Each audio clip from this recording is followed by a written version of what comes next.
హల్లెలూయా! దేవునికి స్తోత్రం. సృష్టికర్త అయిన యేసుప్రభు వారు పరిశుద్ధ గ్రంథం నుండి ఈరోజు మన కొరకు ఇస్తున్న వాగ్దానం మత్తయి సువార్త 16వ అధ్యాయం 19వ వచనం.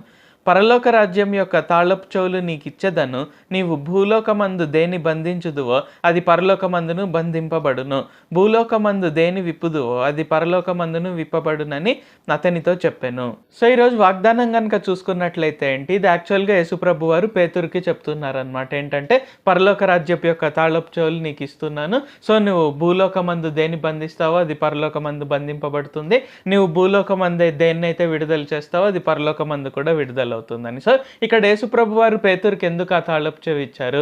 ఎందుకంటే ఇక్కడ యేసుప్రభు వారు శిష్యులను అడుగుతారనమాట. సో జనులు నా గురించి అనుకుంటున్నారు అన్నప్పుడు, సో ఒక రా ప్రవక్త అని, ఒక రీ ప్రవక్త అని, అంటే ఒక రేలియా అని, ఒక రీలాగా ఎలీషా అని, లేకుంటే ఇంకొక ప్రవక్త అని, సో ఇలాగ అనుకుంటున్నారు అని చెప్తారనమాట. సో అప్పుడు యేసుప్రభు వారు వారిని మరలా అడుగుతారనమాట. ఏంటంటే మరి మీరేమనుకుంటున్నారు నా గురించి అన్నప్పుడు, సో ఇక్కడ పేతురు ఏమంటాడు వెంటనే, మీరు జీవం గల దేవుని కుమారుడని నేను నమ్ముచున్నాను అని ఇక్కడ పేతురు యేసుప్రభు వారికి చెప్తారనమాట. అంటే ఇక్కడ మనం చూసుకున్నట్లయితే అక్కడ పేతురుకి క్లియర్గా తెలుసు అనమాట. ఓకే, యేసుప్రభు వారు దేవుని కుమారుడు, ఆయన భూలోకం పైనకు ఎందుకు వచ్చారంటే అందరి పాపాల కొరకే చనిపోవడానికి, ఆ తర్వాత ఆయన తిరిగి లేస్తారు, ఆయన రాజులకు రాజు ప్రభువులకు ప్రభు అనేది ఇక్కడ పేతురుకి తెలుసు అనమాట.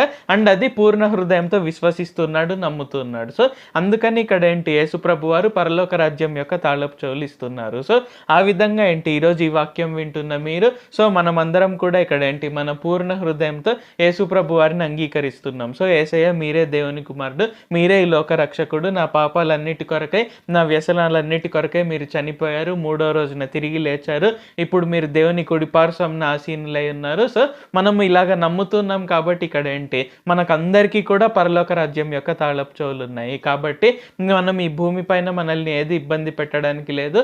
సో మనం ఈ భూమిపైన ఏదైతే బంధిస్తామో అది పరలోకమందు బంధింపబడుతుంది, మనం ఈ భూలోకమందు దేన్నైతే విప్పుతామో, విడుదల చేస్తామో అది పరలోకమందు కూడా విడుదల చేయబడుతుంది. ప్రార్థించుకుందాం.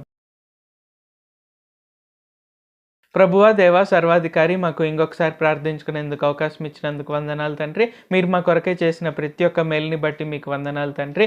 దేవా, పరలోక రాజ్యపు యొక్క తాళపు చెవులు మాకందరికీ ఇచ్చారని తెలియజేసినందుకు వందనాలు తండ్రి.